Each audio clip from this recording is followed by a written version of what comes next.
"What they want with that little runt, that's what I'd like to know too," said one of the card players. They were hunched together, a suitcase over their knees, attempting to make their departure a little easier by passing the time playing cards. "What they want with that little runt" applied to me. I stood at the compartment window and gazed back at the Hart Mountains while the train rattled eastward through the flatlands of the Rhine. It seemed as if a ship were leaving the safety of its port, sailing into the unknown. I still had to convince myself occasionally that my draft notice was actually in my pocket. Posen, 104th Infantry Replacement Battalion, Infantry, the Queen of Battle. I was the odd man out in this group, and I couldn't really blame everyone else for not taking me seriously. It certainly hadn't been meant seriously. In fact, it was quite understandable. I had already been turned down twice after being called up. "Not fit for service at present underweight." Twice I had to swallow hard and furtively dry the tears. My God, they don't ask one about his weight out there at the front. Our armies had already cut through Poland in an unprecedented race to victory. Only a few days before, France had also begun to feel the first numbing blows of our weapons. My father was there. At the beginning of the war, he had donned the uniform again. This meant that my mother would now only have a small household to manage whenever she was allowed back into our home at the border, and I had to spend my 18th birthday in Posen on my own for the first time. Only then did I realize how much I owed my parents for my happy youth. When and how would I be able to return home again, to sit down at the piano or to pick up my cello or the violin? Up until a few months before, I had wanted to devote my future studies to music. Then I changed my mind and began to take a fancy to mechanical engineering. For that reason, I had also volunteered for the tank destroyer branch, but in the spring of 1940, they didn't need any volunteers. I was supposed to become an infantryman, but that was okay too. The main thing was that I was in. After a while, it became quiet in our compartment. No doubt everyone had a lot of things to think over for themselves. The long hours of our trip certainly allowed ample opportunity for that. By the time we had debarked in Posen with our stiff legs and sore backs, we were actually quite happy that the time for introspection was being taken away from us. A group from the 104th Infantry Replacement Battalion received us, told us to get in step, and took us to the post. The enlisted barracks were certainly no thing of beauty. Room was scarce, and I found myself with 40 other men in an open barracks room. There wasn't a lot of free time left over to contemplate the exalted duties of a defender of the fatherland. A battle for survival began against the old-timers. They considered us troublesome foreigners. My situation was practically hopeless. I still had peach fuzz. Since only a heavy beard was clearly a sign of real manhood, I was on the defensive from the very beginning. The jealousy of the others over the fact that I got away with just one shave a week only made matters worse. Our training was well suited for getting on my nerves. I often thought about my high school, the Maximilianeum, whenever drill and ceremonies were practiced to the point of no return, or whenever we rolled around in the mud of the training area during terrain drills. Not until later did I learn the value of such fundamental training. I was able to use the knowledge I gained in Posen more than once to get out of dangerous situations. A few hours later, and all of the misery had been forgotten. The rage we had experienced against the service, our superiors, and our own stupidities in the course of training soon blew over. Basically, we were all convinced that what we were doing had a purpose. Every nation can consider itself lucky when it has a young generation that gives all for country, and so selflessly fights as did the Germans in both world wars. No one has the right to reproach us, as we were after the war, even if the ideals that filled us were misused. Let us hope that the present generation is spared the same disappointment as that which was handed to us. It would be even better if a time were to come when a country didn't need any soldiers because of permanent peace. My dream in Posen was to finish my basic infantry course smelling like a rose. That dream ended in disappointment, mostly because of the foot marches. They started at 15 kilometers, increased by 5 each week, and ended at 50. It was an unwritten rule that all the college prep grads had to carry the machine gun. Apparently, they wanted to put me, the smallest guy in the lot, to the test and see what were the limits of my stubborn will to succeed. It was no wonder then that I returned to the post one day with tendinitis and a festering blister the size of a small egg. I wasn't able to put on any more demonstrations of my infantry prowess in Posen. We were transferred to Darmstadt. The closeness to home suddenly made life in the billets easier to take, and the prospect of a weekend pass provided additional incentive. I suppose I was feeling pretty cocky one day when the company commander was looking for 12 volunteers for the Panzer Corps. Only auto mechanics were supposed to apply, but with a sympathetic smile, I was allowed to join the ranks of the dozen volunteers. The old man was probably happy to get rid of this half-pint. And I didn't have a completely clear conscience with my decision, however.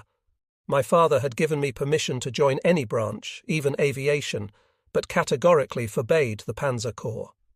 In his mind's eye, he probably already saw me burning and suffering horribly, and despite all that, I found myself in the Black Panzer uniform. I've never regretted this step, however, and if I ever had to become a soldier again, there would be no question about it. The Panzer Corps would be my only choice. I became a recruit again when I got to the 7th Panzer Replacement Battalion in Vaihingen. My tank commander was Unteroffizier August Dehler, a tremendous person and a good soldier. I was the loader, and we were all bursting with pride when we received our Czechoslovakian Panzer 38 TS. We felt practically invincible with our 37mm cannon and 2 Czech machine guns. We were enthusiastic about the armour protection, and didn't realise until later that it would only serve as moral protection for us. If necessary, it would stop small arms fire. We learned the fundamentals of tank warfare at Putlos in Holstein, where we went for live firing at the training area. In October 1940, the 21st Panzer Regiment was formed in Vaihingen. Shortly before the beginning of the Russian campaign, it was integrated into the 20th Panzer Division while at the training area in Ohrdruf.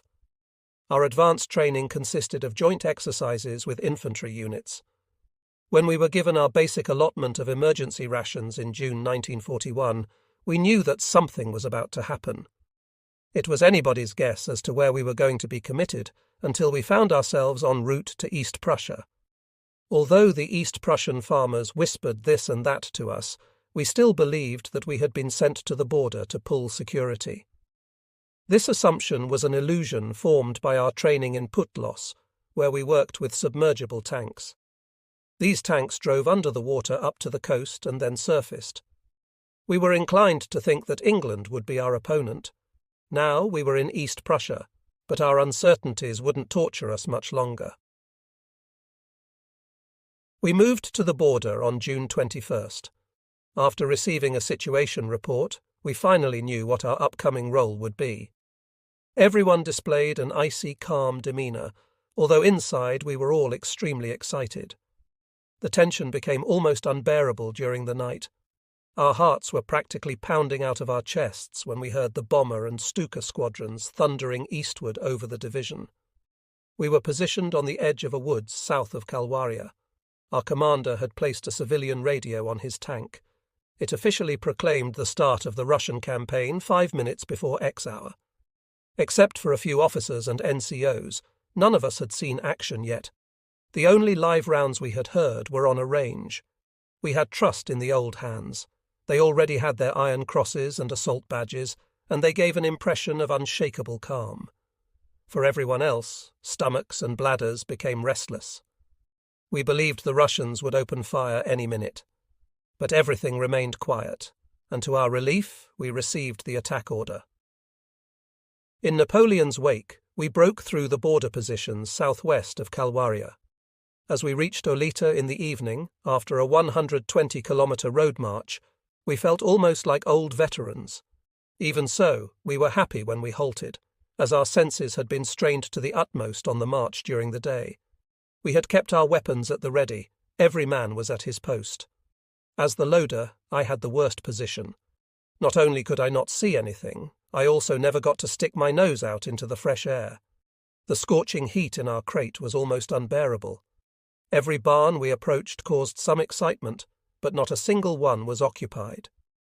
With enormous curiosity, I waited for the descriptions from our tank commander. I thought it was terribly exciting when he reported seeing his first dead Russian. With both anticipation and anxiety, we waited for our first contact with the Russians, but nothing of the sort happened.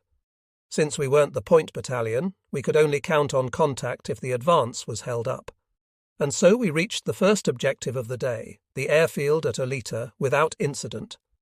We happily peeled out of our dust-encrusted uniforms and were glad to finally find some water for a proper cleaning up. "I never imagined the war running just like the training schedule," said our gunner, who showed no limit to his desire to clean up. "Pretty nice war here," chortled our tank commander, Unteroffizier Dehler. This was after he finally pulled his head out of a wash bucket in what appeared to be a never-ending procedure. He had been in France the year before. That thought had bolstered my confidence as I rode into action for the first time, excited but also somewhat fearful. We literally had to dig our weapons out of the dirt. In case of the real thing, none of them would have functioned. We got everything spick and span and looked forward to the evening meal. "Those flyboys really went to town here," our radio operator said while cleaning weapons. He was looking over to the edge of the woods where the Russian aircraft had been caught on the ground during the first strikes by the Luftwaffe. We had taken off our uniforms and felt as good as gold. Thoughts of those cigarette album pictures we had collected so passionately years before popped involuntarily into my mind. Bivouac in enemy territory. Suddenly it started buzzing around our heads. "Damn it to hell!" our commander cursed. He lay next to me in the muck. But he wasn't cursing the enemy fire, only my clumsiness. I was lying on his crust of army bread. It was a rather unromantic baptism of fire. The Russians were still in the woods around the airfield. They had pulled themselves together after the initial shock of the day and began shooting at us. Before we really knew what was happening, we were back in our tanks. And then we drove into our first night action, as if we had never done anything else for years on end. I was surprised at how quiet we had all become once we knew that what we were doing was in deadly earnest. We almost felt like old-timers the next day when we helped out at the tank battle at Olita. We helped force the crossing over the Njerman. We were somehow tickled to know that our tanks were the equal of the Russians, despite a few friendly losses. The advance continued smoothly. Following the capture of the Pilsudski tract, it continued toward Vilna. After Vilna had been captured on June 24th, we were proud and perhaps somewhat arrogant. We believed we had really been a part of something. We scarcely noticed how dog-tired the exertions of the march had made us. Only when we halted did we drop where we stood and sleep like dead men. We gave little thought to what was going on. Who could stop this advance? A few had perhaps considered the fact that we were marching along the same path as that taken by the great French Emperor Napoleon. On the same day and at the same hour 129 years before, he had also given the very same attack order to another group of soldiers accustomed to victory. Was this strange coincidence really just chance? Or did Hitler want to prove that he wouldn't make the same mistakes as the great Corsican? At any rate, we soldiers believed in our abilities and in our luck, and it was good that we couldn't see into the future. Instead, we possessed only the will to storm ahead and end the war as quickly as possible. We were greeted enthusiastically everywhere by the Lithuanian population. They saw us as their liberators. We were quite shocked that Jewish businesses had been plundered and demolished just about everywhere prior to our arrival. We thought that such things could only be possible during a Kristallnacht in Germany. This vexed us, and we condemned the rage of the mob, but we didn't have a lot of time for pursuing these thoughts. The advance continued without a break. Until the beginning of July, we were caught up in the exploitation and pursuit to the Daina River. Our orders were, move on and on and on again, day and night, around the clock. The impossible was demanded of drivers. Soon even I was sitting in the driver's seat in order to relieve our exhausted comrade for a few hours. If only there hadn't been that unbearable dust. We wrapped cloth around our noses and mouths in order to breathe through the clouds of dust which hung over the roads. We had long since dropped the vision blocks in the armour so we could at least see something. Like flour, the fine dust penetrated everything, Our clothes, drenched in sweat, clung to our bodies, and a thick coating of dust covered us from head to toe. With a sufficient amount of something potable, everything would have been more bearable, but that was not to be. Drinking was against orders because the wells could be poisoned. We would jump out of our crates at halts, looking for a puddle. Pushing aside the green layer on the top, we would then moisten our lips. That kept us going a little while longer. Our advance pointed toward Minsk. We were involved in the fighting north of the city. The first big encirclement was formed, the Beresina crossed, and the advance continued to Vitebsk. The tempo of the march continued unabated. Even supply now had trouble keeping up. The ground troops couldn't follow at all, of course, no matter how hard they marched. Nobody was worried about the area on either side of the Rollbahn. The partisans, whom we would get to know later, hid out there. Our field bakeries were also soon hopelessly held up in the rear. Army bread became a rare delicacy. Although the poultry supplied us with meat in spades, this monotonous menu soon became boring. Our mouths started to water when we thought about bread and potatoes. But soldiers who are advancing and hearing the trumpets and fanfares of special victory announcements on the radio don't take anything too seriously. On July 8th, we got hit. I had to bail out for the first time. We were in the lead. It was at Ulla, a village that was completely burned down. Our engineers had built a pontoon bridge next to the one blown up over the Dwina. It was there that we penetrated the positions along the Dwina. They put us out of commission just this side of the wood line on the other side of the river. It happened like greased lightning.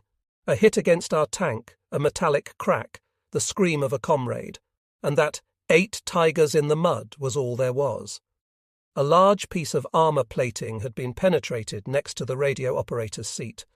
No one had to tell us to get out. Not until I had run my hand across my face while crawling in the ditch next to the road did I discover that they had also got me. Our radio operator had lost his left arm. We cursed the brittle and inelastic Czech steel that gave the Russian 47mm AT gun so little trouble. The pieces of our own armour plating and assembly bolts caused considerably more damage than the shrapnel of the round itself. My smashed teeth soon found their way into the trash can at the aid station. The shrapnel embedded in my face remained there until it saw the light of day all by itself, as had been correctly predicted. I hitchhiked my way back to the front. The burning villages pointed the way until I met up with the company just before Vitebsk. The burning city painted the nighttime sky a bloody red. After we had taken Vitebsk the next day, we started to feel that the war was only just beginning.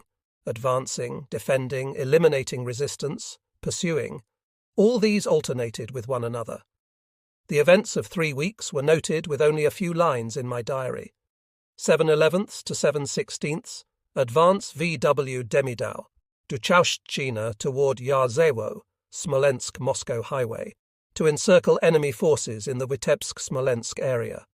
Fighting for the Dnieper crossings at Ratshino, 7/17 to 7/24, defensive fighting for Yardzewo and at the Wop River, defensive fighting in the Wop-Wotlia position, fighting to eliminate the encircled enemy forces in the Smolensk pocket, 7/25 to 7/26, pursuit along the upper Dwina, 7/27 to 8 quarters, defensive battle at Yelnya and Smolensk, defensive fighting at the Wop and before Bieloj.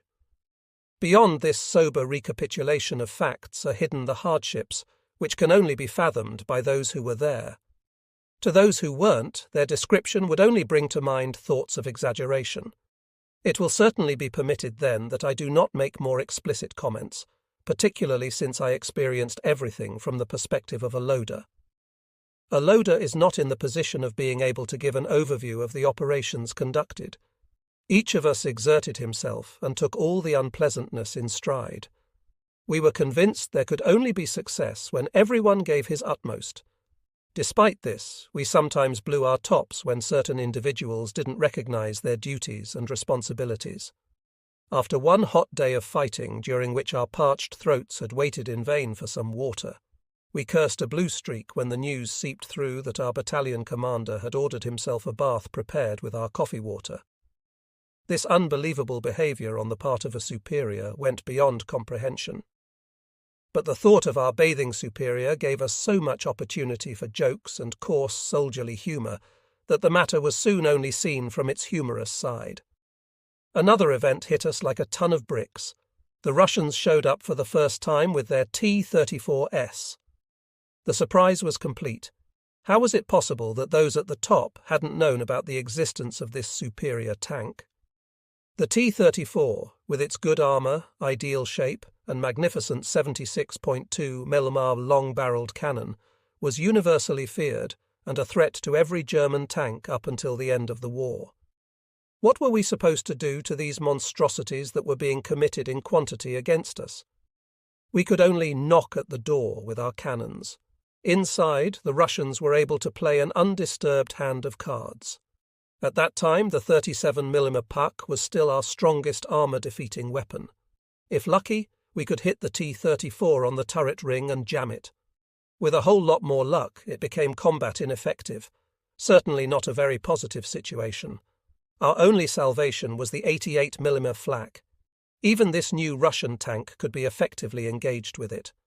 We thus started paying the utmost respect to the flak troops, who previously had sometimes received a condescending smile from us. As if Ivan perceived our predicament, he started attacking in our sector for the first time with his "Hooray! Hooray!" At first we thought that our infantry were attacking with their own hurrah. However, we soon knew otherwise. Because Moscow was now almost within our grasp, in our opinion, the feeling began to sneak up on us that it was no longer possible to count upon a quick end to the campaign. I therefore had mixed feelings as I received marching orders to Erlangen and the 25th Panzer Replacement Battalion on August 4th, 1941. 3 days prior to that, I had put Unteroffizier braid on the shoulder straps of my uniform. We tested for our truck and tank driver licenses in Erlangen.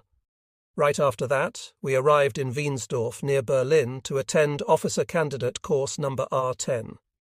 On February 2nd, 1942, I was informed that I had not met the standards of the course. Just like Gert Meyer and Klaus Waldenmeyer from our platoon, I clearly had not taken the whole affair seriously enough. Besides, there was one question I really shouldn't have asked. I thought I had occasion to confide my doubts to the blackboard, but my superiors didn't find the question, "Are reserve officers also human?" at all funny. Thus, we were still non-commissioned officers and officer candidates when we departed the course. Actually, we weren't too upset about it. The freshly baked lieutenants, after all, had to pull duty in the replacement units, while we were immediately transferred back to our old regiment. We were released with words of encouragement. Our tactical officer, whom we were all crazy about because he was a true character and led his charges with real feeling, said in departure that he was certain we would soon obtain our goal at the front. There we could more easily prove our suitability to become officers. We wanted to prove him right. Even today I still think of him. I silently congratulated the Bundeswehr in its luck when I discovered that Oberst Philipp was the commander of the training regiment in Andernach. Back with the old gang. We found the 21st Regiment in its winter positions at Geschatsk. It was horribly decimated. Only one company was still equipped with tanks. All other vehicles had been lost in the fighting during the withdrawal of the infamous winter of 1941–42. "We've been waiting for you," came the greeting from our comrades. "Now show us what you've learned." They smirked in a conspiratorial manner, and we sensed something was up. We received the mission to take over the snow shovel details. These had to clear the way through the terrain in front of the tanks during engagements in order to prevent their getting stuck. In the snow, in our black uniforms, in front of the tanks, what a great deal. Contrary to all expectations, everything went well. Besides, we were certainly better off than the comrades, who, in their Panzer uniforms, were employed as infantry. Full of jealousy, we repeatedly saw how well Ivan was equipped in contrast to us. We were really happy when a few replacement tanks finally reached us from the home front. The 10th Company was completely resupplied with vehicles, and I could finally take over my platoon. From March until the end of June 1942, we slugged it out in defensive fighting with the Russians around our winter positions at Geshatsk and east of Yijazma. We were then transferred to the area around Sitchoka, where we joined in the offensive fighting east of Bieloj. I was put in for a promotion during this fighting, and a few days after the promotion, something happened where I almost had to take my new shoulder straps off again. My platoon was positioned along a wooded trail. "Nice area," my driver said, and he was right. There was no visibility in front of or behind us, everywhere just trees and bushes. No man's land began on the other side of the trail. There was a puck next to us, somewhat offset. The few infantrymen were divided among us. The drivers and loaders of my 4 tanks had just gone to fetch the meal. My thoughts were already drifting to Chow when the fireworks went off and the Russians attacked. Half of the crews were missing. No tank was ready for combat. I panicked at that point, slid into the driver's seat and backed out of the woods. The other tanks in my platoon followed me in the belief that radio communications had failed. They were following the order to do exactly what the platoon leader's tank did whenever something like that occurred.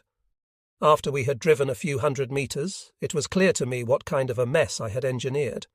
The pack crew and the handful of infantrymen had probably lost their nerves when they saw me bug out.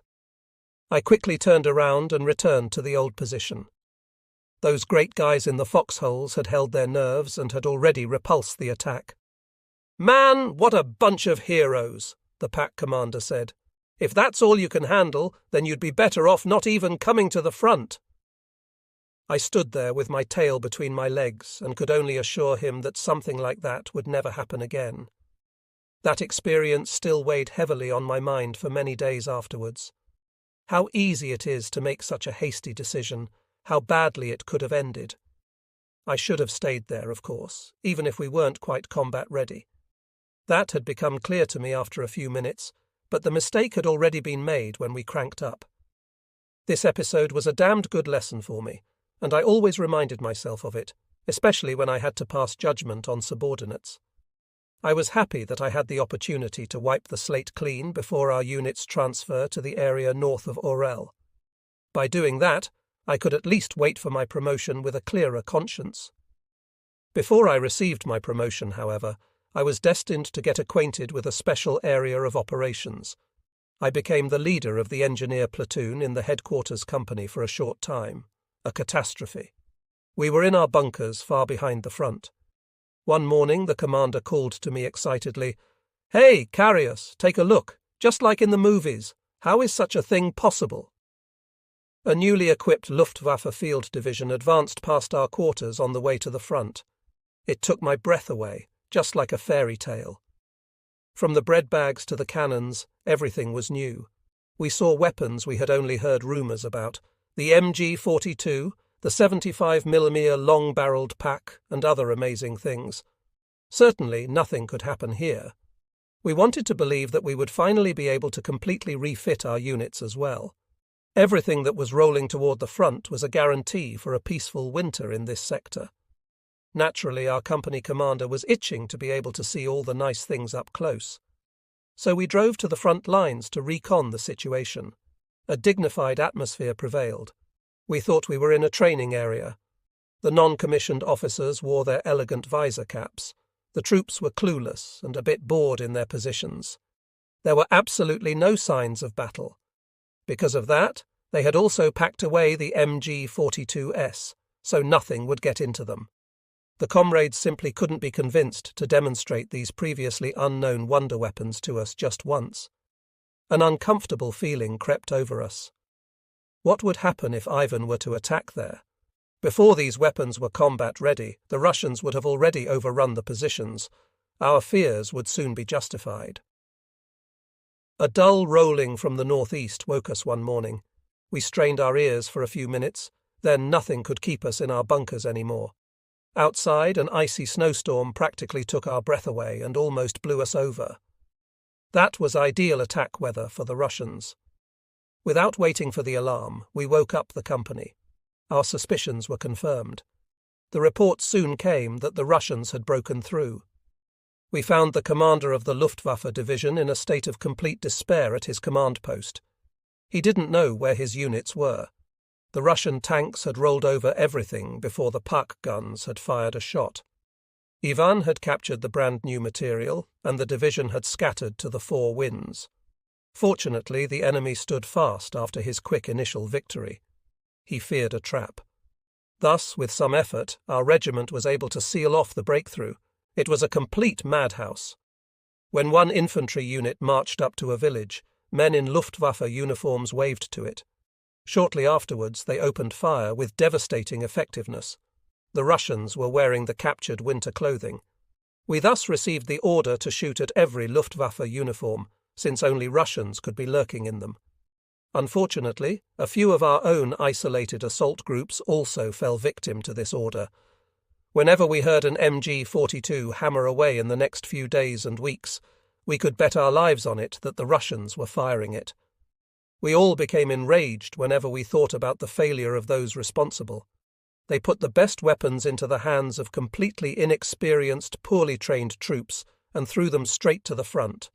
How well we could have used men and materiel, intelligently employed, in the following weeks in the offensive and defensive fighting south of Bielogorzelsk-Szynicy. I survived a particularly nasty action as a newly baked lieutenant and engineer platoon leader.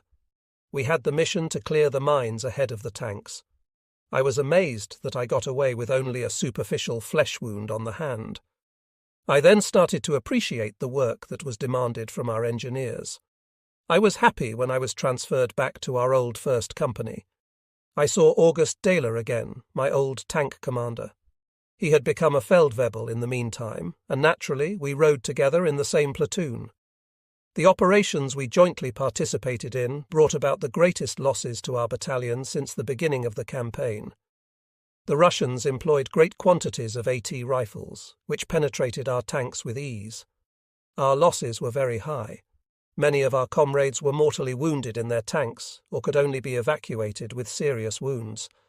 We were completely helpless in night engagements.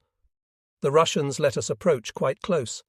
By the time we recognized them, it was much too late to defend ourselves, especially since an exact laying of the tank sights was impossible at night. The feeling of being practically defenseless got to us. Fortunately, the first 75mm long-barreled Mark IVs and the more heavily armoured 50mm long-barreled Mark IIIs started to arrive in small quantities from the home front.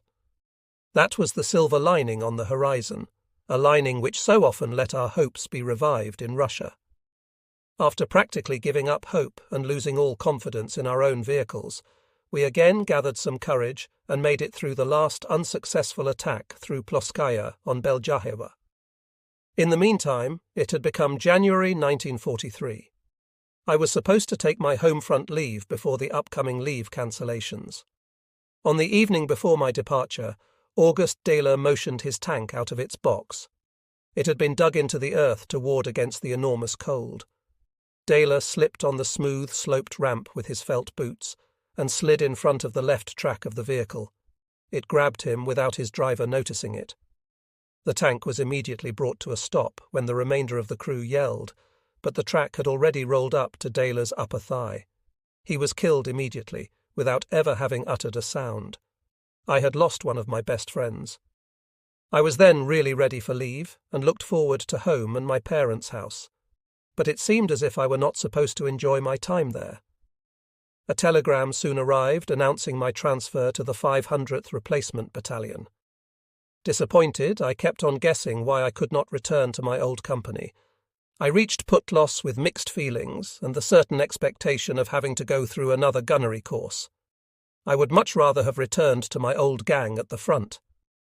Not until I reported to headquarters did I discover that officers with front-line experience and a few companies from the Eastern Front were supposed to be trained there on a new type of tank, the Tiger. The news spread like wildfire, yet no one knew anything specific about it. We got to view a few of its precursors from development, but we didn't like them very much. Hauptmann von Lüttichau was supposed to lead the training. I knew him from Russia and didn't think it was very nice of him that he saddled me with the job of running the officers' club. There was probably no more junior officer to be found. Therefore, I couldn't change anything. Nichewo. That this job would bring me luck was something I didn't discover until later. We went to Paderborn, the home of the 500th Replacement and Training Battalion, which was later responsible for all units with Tigers. As the club officer, I met Hauptmann Schober. He had come from Russia with his company for retraining. Von Lüttichau had given me strict orders to accommodate Schober's every wish concerning the allocation of alcoholic drinks. They were both close friends. Schober liked to drink a drop or two now and then. He showed up at my location almost daily since I had to control the scarce supplies. We thus came to know and respect one another. I had the feeling that he liked me, and not only because of his special allotment of French vermouth. We often sat together with the men of his company as well. I was especially happy when he asked me one day, "Carius, how would you like it if you were to come to my company?" "Yes, sir. Right away, sir." I could scarcely believe my luck. Only 2 companies were initially being organized. At most, only 6 men were required from the entire group of officers, and I was one of them. On my recommendation, Schober took Oberleutnant von Schiller for his executive officer. I knew him from the 21st Regiment. I was finally relieved of my post as the club officer soon after my transfer to the new company. Schober had consumed quite a bit. One must also consider that he had supplied his company with spirits in the process. When a few bottles were demanded for the reception of some sort of higher-up, I had to respectfully report there wasn't a single drop left. Oh well, my successor didn't need to accept any stock. The transfer was easy. I could begin to devote myself entirely to the company. When Schober introduced me to them, I couldn't help but recall the comments made by my fellow travellers when I was called up. I will never forget the looks made by Hauptfeldwebel Rieger and Oberfeldwebel Del Zeit. They later confessed their first impressions of me. It could be summed up in the following statement. "Man, Sepp, what kind of a little fart did the old man dredge up?" Naturally, it was difficult to find trust in a combat company as an outsider, but everything went well. Even before our departure to France, where we were supposed to get our Tigers, I had become very tight with those guys. It was as if I had always been with them. Unfortunately, Hauptmann Schober was summoned to take over a battalion. His departure speech stayed with me for a long time and became an inspiration to me. He requested the men to show me the same trust as they did to him. I dedicated myself with heart and soul to my duty. After a few months of training, we had surpassed the other companies in the battalion with regard to our successes. In the process, we had the least number of mechanical failures. I had not dared to hope for that when Schober handed over the company to Hauptmann Radke. Hauptmann Oerme led the 3rd Company. The 1st Company had been collecting experience as an experimental company in the northern sector of the Eastern Front since the autumn of 1942. After our activation, we were supposed to follow them into the area around Leningrad. Initially, however, we headed west to Ploermel in Brittany. The company was directed to an abandoned and neglected chateau. The company commander and the executive officer lived by themselves in the city. I had preferred to live with the company. We had to get to know one another if we were supposed to go into action together. The company never forgot what I did. I gladly took all the unpleasantness in stride that I had to accept in the small, musty room of our castle. The fun began as soon as we moved in. We had to put the old stables in order before we could be expected to live there. There was neither a wooden floor nor wooden planks. For the time being, I wanted to get hold of a few bales of straw for my men. But in the neighbouring farm, they refused to give me anything without a receipt from the local headquarters. I thus drove to the headquarters in the city, but they had already closed up shop. I promptly filled out a certificate to the farmer myself, so he could file a complaint with it. Just as promptly came the dressing down from the battalion. If we hadn't departed for the Eastern Front soon thereafter, they would have probably saddled me with proceedings for plundering or something similar. After the war, I often thought about that whenever I saw how easily the French occupation troops simply covered their needs through us. During this period, I also had to add a war crime to my conscience, an execution without trial or judgment. I was the next one up during live firing at the edge of town, when the rooster of a neighbouring farm ran straight across the range. More than likely, it had been directed that farm animals were supposed to be penned in during the firing. I had just taken aim when the rooster crossed between me and the target. The commander yelled something out, but it was too late. I couldn't help myself. I gave up on the target rings to make the rooster a source of amusement for us all.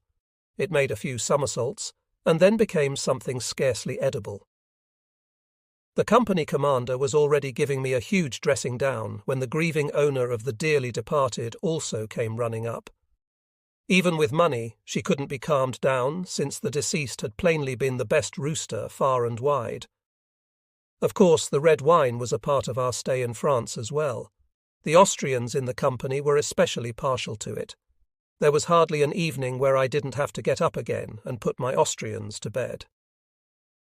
The charge of quarters usually wasn't able to impose lights out, since more than half of the company were non-commissioned officers who pulled duty as drivers, gunners and tank commanders. I almost always had to personally announce closing time. But usually that didn't happen until I had drained the glass offered to me and listened to a Viennese song. We didn't take the obligatory drill and ceremonies too seriously. We simply went through the motions whenever a superior came into view, so we wouldn't stick out too noticeably. Besides, I was happy to be able to experience a few carefree days before we went back to the front. Soon, the transportation details were formed to fetch the Tigers from Germany. One of these details was entrusted to me. I had a layover in Paris, both coming and going. The city and its inhabitants were very interesting to me, although it was difficult to get a conversation going with them. I admired the attitude of the French. God knows they had really lost the war, but not a word was said against their own soldiers. They also refrained from any type of criticism against us. To dirty one's own name after losing a war seemed to remain a trait of the Germans. Our troops in Paris acted as if the war had already ended and been won. This behaviour was unbelievable to me. I wasn't able to forget that in a few weeks we would be slugging it out with the Russians again. Naturally, our thoughts were occupied with the new tank on our return journey. How would the Tiger perform? Its outer form was anything but pretty and pleasing. It looked plump. Almost all of the flat surfaces were horizontal, and only the front slope was welded obliquely. Thicker armour compensated for the elimination of rounded shapes. The irony isn't lost when one discovers that we had delivered the large hydraulic press to the Russians shortly before the war, with which they could manufacture the so elegantly rounded-off surfaces of their T-34s and T-43s. Our armament experts had placed no value in it. In their opinion, such thick armour would never be needed. As a result, we had to put up with flat surfaces. Even if our Tiger wasn't beautiful, its robustness could fill us with enthusiasm. It really drove just like a car. With 2 fingers, we could literally shift 700 horsepower, steer 60 tons, drive 45 kilometers an hour on roads, and trek 20 kilometers an hour cross-country. In consideration of the equipment, however, we only drove 20 to 25 kilometers on the roads and correspondingly slower cross-country. Obviously, the greatest responsibility for the readiness of the vehicle fell to the driver. The man really had to be top-notch. He had to drive using his head and not his rear end. If he was on his toes, then his Tiger never left him in the lurch. The really good tank driver, and no other type was let loose on a Tiger, also had to have an instinctive feel for the terrain. He had to move properly cross-country. He always had to keep the tank's best side facing the enemy without the tank commander giving him every move first. Only then was it possible for a tank commander to concentrate completely on the enemy. And only then could a platoon leader or company commander properly direct his vehicles in an operation without having to pay constant attention to the terrain. The tank driver position also demanded a generous helping of guts. He was, after all, the only man in the vehicle who saw a lot, yet had to remain completely passive whenever the tank was under fire, and the rest of the crew slugged it out with the enemy. In those instances, he helped by observing and had to rely completely on his comrades in the turret. The properties of a tank driver described above make it understandable that not all tank commanders came from the ranks of the gunners, but rather from those of the drivers. For example, Kirscher and Link, 2 commanders, had been drivers first. My old reliable, Karl Barisch, also immediately took over my seat as tank commander after I was wounded in 1944. The reader must permit me to present some interesting information in order to show how the work was in no way through after the operation. For all of us, especially for the driver, it really only began then, so that we could be in shape the next day. The fuel tanks held 530 litres. That's 27 canisters of 20 litres or 3 barrels. With that quantity, we could travel exactly 80 kilometres cross-country. The maintenance of the batteries was important, especially in winter. They had to be constantly charged up by letting the motor run whenever we didn't drive a lot. Otherwise, the starter didn't turn over the engine anymore. If that happened, 2 of the crew members had to climb out and crank over the engine with an inertial starter similar to those on old aircraft, only at the rear. It doesn't take too much imagination to realize that doing that was no great thrill in the middle of a battle and in view of the enemy. Despite that, it sometimes happened that the batteries were too weak. At the front, we soon found an elegant method to avoid having to climb out. A neighbouring tank was called over. It turned its cannon to the rear and slowly approached the rear of the front tank. The stranded tank was pushed, and the motor usually reported after the first few meters. The radio equipment, the inner and outer lights, the ventilator, and the electrical ignition for the cannon were dependent upon the batteries. It was understandable then that their maintenance was of great importance. A water radiator with a 120-litre capacity and 4 fans took care of cooling the engine. The cooling grills on the rear deck, absolutely necessary so warm air could be extracted, were often the reason that tanks became disabled by otherwise harmless rounds or shrapnel. They damaged the radiators that were underneath. The motor held 28 litres of oil, the transmission 30 litres, the reduction gears 12 litres, the turret power system 5 litres, and the ventilation motors 7 litres. A pair of large air filters caught the dust. When one considers that on a move of only 7 kilometres, 170,000 litres of air were sucked into the engine, while the dust of almost 4 acres of land was stirred up, the quantity a person would breathe in 10 days if he were to sit on the rear deck in the dustiest spot, then it is understandable that the cleaning of air filters was necessary before every move. With a regularly cleaned filter, everyone could get 5,000 kilometres of operation on a single motor. If the filters were covered with dirt, we couldn't get 500. 4 dual carburetors fed the motor and controlled it through a governor.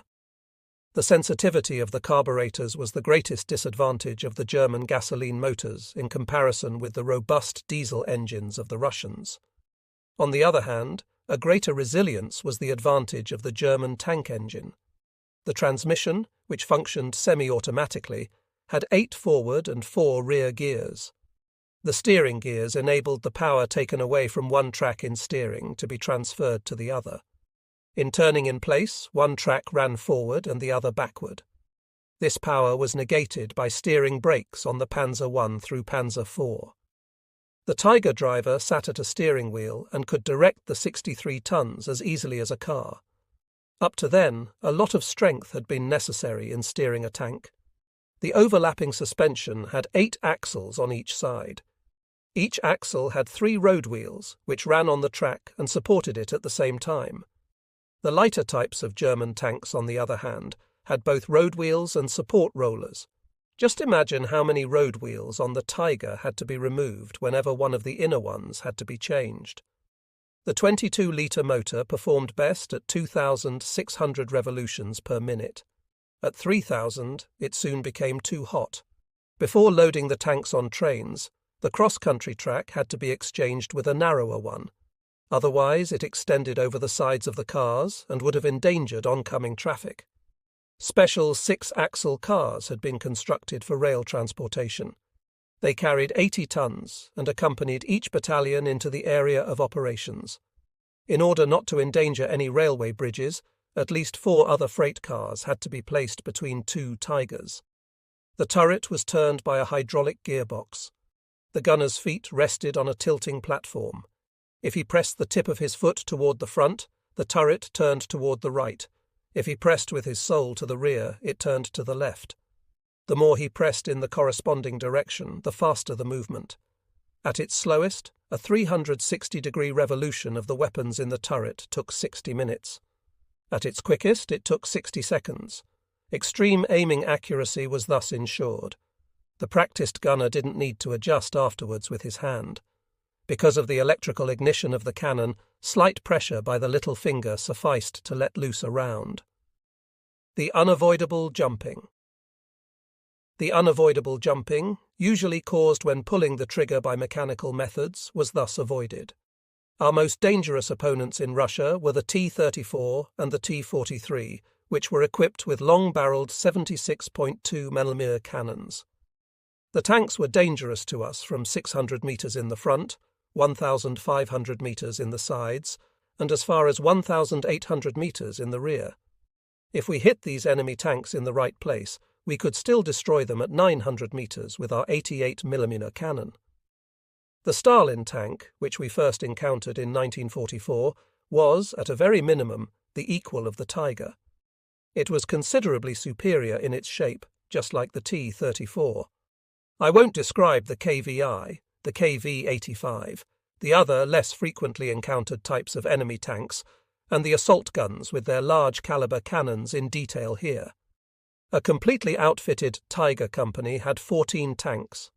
Its firepower was thus greater than that of an entire flak battalion, 3 batteries with 4 guns each. The production costs of one Tiger ran to not quite 1 million Reichsmarks. For that reason, only a few heavy tank battalions were organized. To be the commander of such a company meant carrying a considerable responsibility. After we were more or less acquainted with our Tigers, we were shipped out to the east. The little city of Ploermel was celebrating the Feast of Corpus Christi. Our rail loading time had been announced to the city administration, so the parade of the faithful would already be gone whenever we rolled to the train station with our tanks. But what did the people there care if the German front near Leningrad needed reinforcements, and that the troops there were waiting for us expectantly? Cursing all the while, we had to wait nearly 3 hours before we could load. Our Tigers were being handled very secretively. They covered them with tarpaulins, not allowing a single screw to be seen. Despite that, we always had the hunch that our enemy already knew as much about the new tanks as we did. It really was an express train, as we soon noticed. We only stopped shortly to change engines. From Metz, I telegrammed home. I doubted that any of my relatives would be able to go from Zweibrücken to Homburg on the Saar in such a short time. But a real soldier's mother can do everything. As our train pulled in, I was already expected on the platform. Besides that, I had some additional luck. Right there was an engine change. I was thus able to introduce my mother to the guys I was riding to the front with. Fortunately, we had no idea what was going to happen to us as we continued to roll through Germany and on to Leningrad. Besides, we had our new vehicles and were approaching the coming events with more calm than before any previous operation. Occasionally, we looked at the monsters hidden under the tarpaulins with something approaching love. At least we could do something with these. The Tiger was the heavyweight of our fighting vehicles. The runt of the litter was the Panzer I, the Krupp sports car, as our troops had christened it. It carried a 2-man crew, barely weighed 6 tons, and was equipped with 2 machine guns.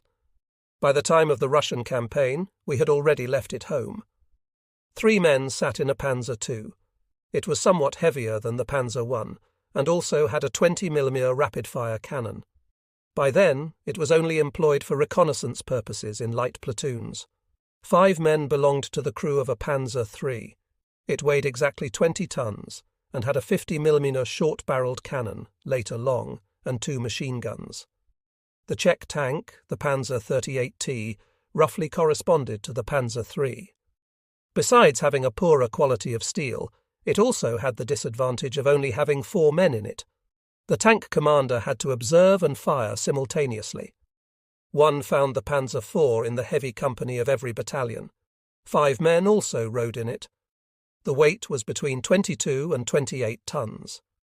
Until the end of 1942, this fighting vehicle was equipped with a short-barreled 75mm cannon. From then on, it had a long-barreled cannon of the same caliber. The Panzer V was known as the Panther. It was a new development that bore the fruit of wartime experience. Serviced by 5 men, it tipped the scales at 42 tons and had a 75mm extra-long cannon, 2 machine guns, and a turret-traversing system like the Tiger. Finally, there were also 5 of us in our Tiger. An 88mm cannon, 2 machine guns, a semi-automatic transmission, and the 700-horsepower engine completed the imposing picture of the 60-ton vehicle.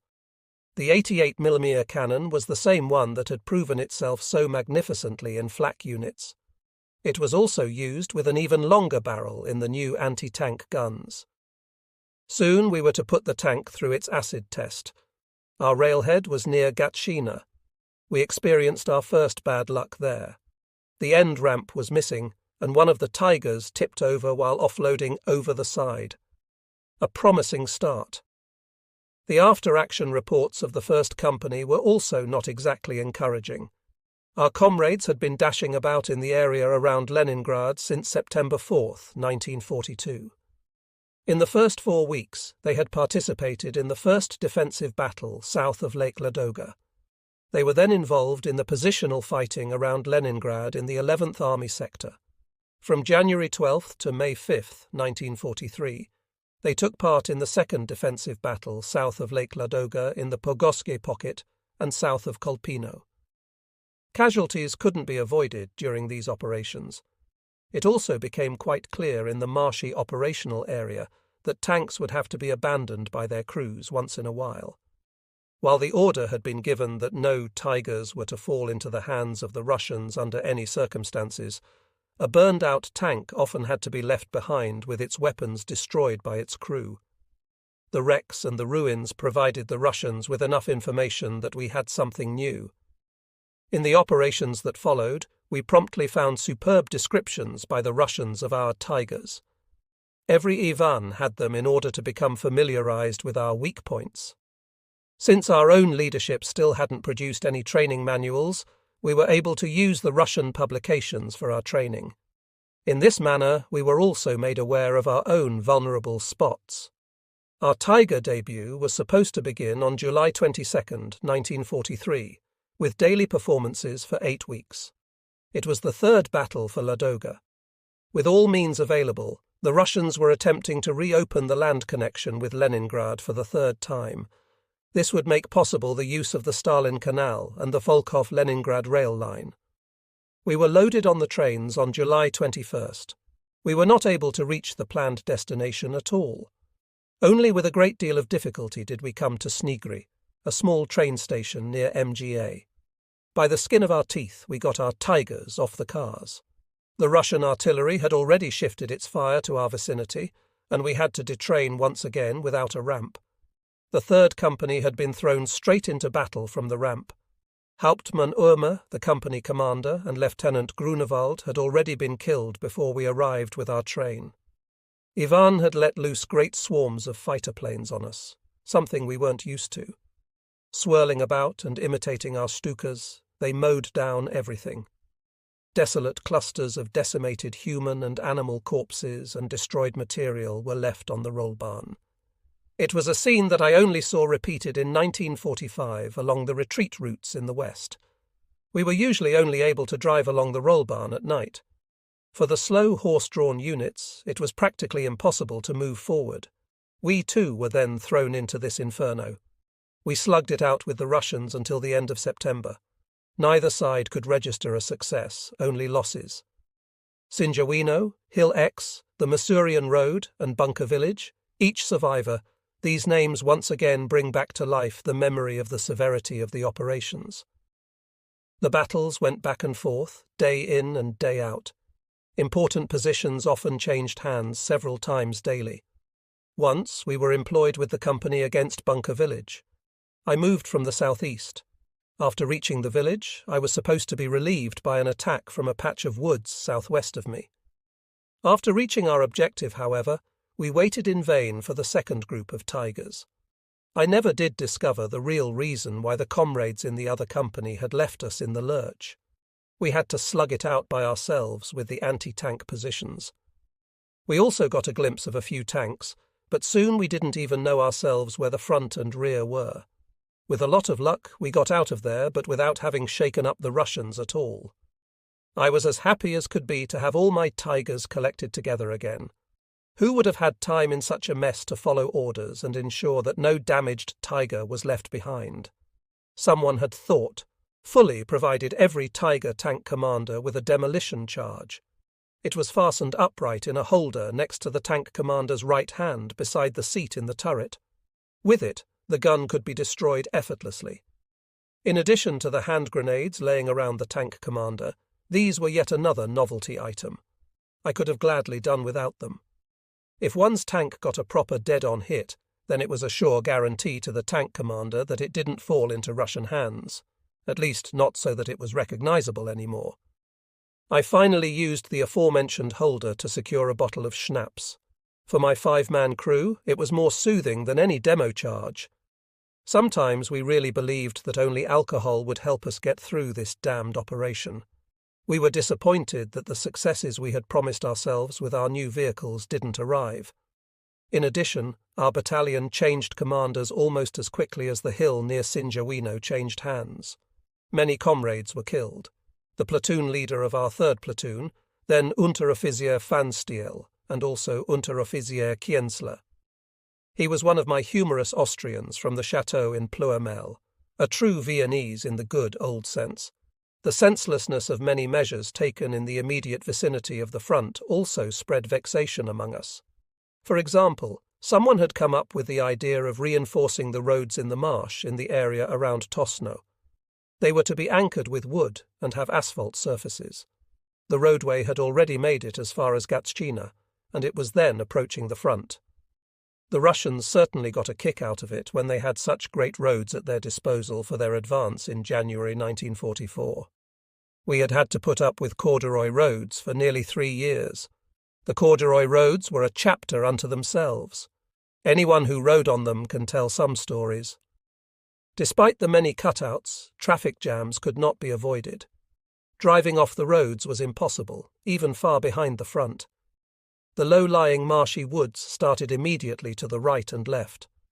On one trip over this traffic network, I once again attracted unfavourable attention to myself.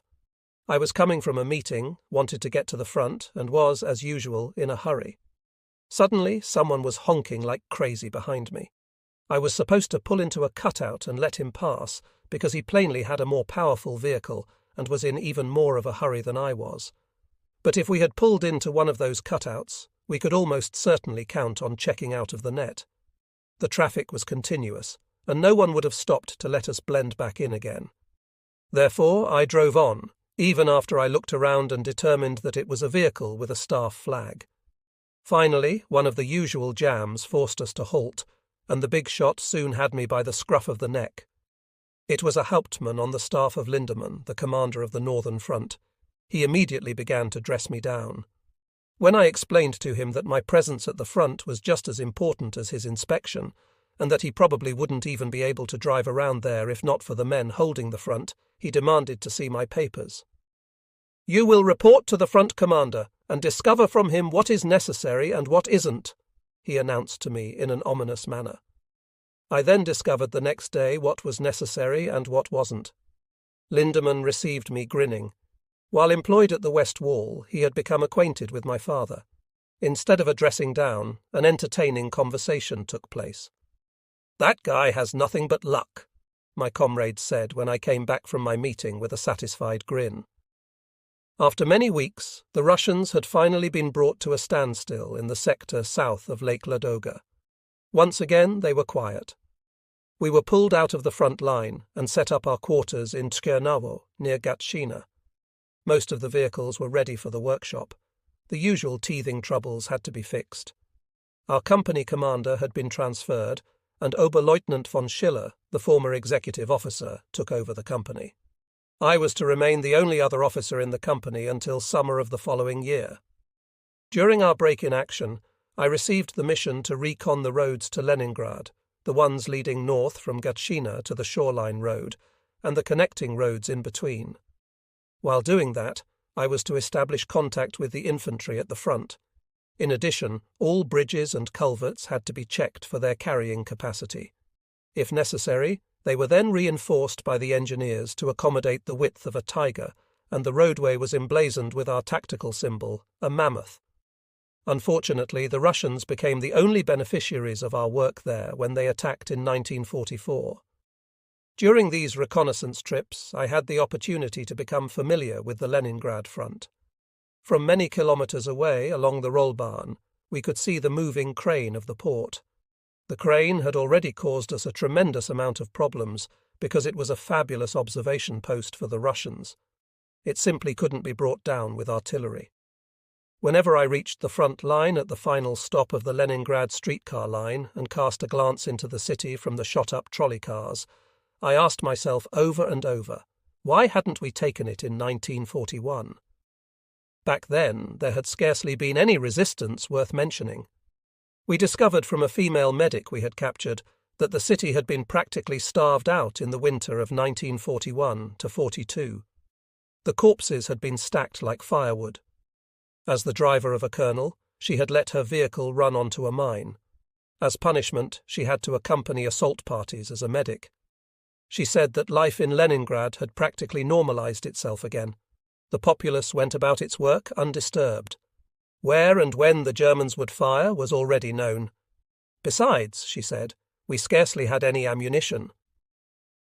When we then discovered from other prisoner statements that there had scarcely been a soldier in the city in 1941, and that Leningrad had practically already been given up by the Russians, it dawned on even the lowliest mess hall driver that this error could never be rectified. Although the front had run the same course for nearly 3 years, nothing of substance had been done to hold up the Russian attack, which surely had to come. They had promised the divisional commanders that bulldozers would be sent from the home front in the fall of 1943. They were supposed to dig out anti-tank ditches behind especially endangered sections of the front line. This was after we had already been there for 3 years. By the time that these bulldozers finally arrived, the ground was frozen so solidly that their use could not be considered. The Russians certainly had a better use for them next spring. With Leningrad as the northern cornerstone of the Eastern Front, we could have wintered over in well-prepared positions.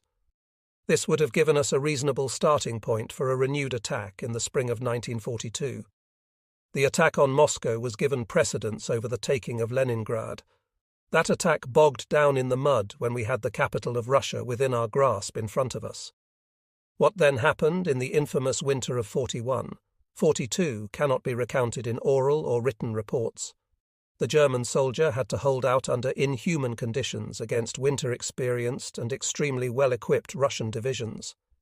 Our regiments, or better yet, that which was still left of them, stood their ground for months that were sheer hell for them, with frozen limbs, half-starved and emotionally depressed. It seems incomprehensible that we were ever able to last the entire winter in these primitive holding positions. Ask the men who were on the Eastern Front during this first winter, or perhaps even 1 or 2 more winters, why they had no sympathy for those who were punished severely or landed in a camp for sedition, sabotage, or other similar offences during the war. The same people who later were celebrated as heroes or martyrs. Did the simple soldier at the front hold out simply for the sheer joy of dying? Wasn't it also a matter of luck for the frontline soldier if he came through it all alive and saw his homeland again? God knows no one will buy the story that we all held out because Hitler's gaze or Goebbels' voice or Goering's uniform was especially pleasing to us. How can anyone ever equate the terms government and fatherland? We held our positions and gave it our best because we were bound by law. And when we couldn't even think of that anymore, because we were half mad from the hardship, cold and hunger, then we held out because of fear and instinct. Yes, we followed our instinct, which let us believe that a great danger from the east was threatening us and all of Western society. Cursing this crappy war, we found ourselves in front of Leningrad. But it went without saying that we fell in whenever the command was given. Perhaps this then is the spirit of the German soldier, which many often attempt to cast in a bad light, to demand performance of oneself, apparently against all better judgment, which contributes to unexpected successes and often transforms almost certain defeats into victories. The front had quieted down to a certain extent on Lake Ladoga. Yet before we could properly catch our breath, a new march order surprised us. Area of operations, the area around Newell.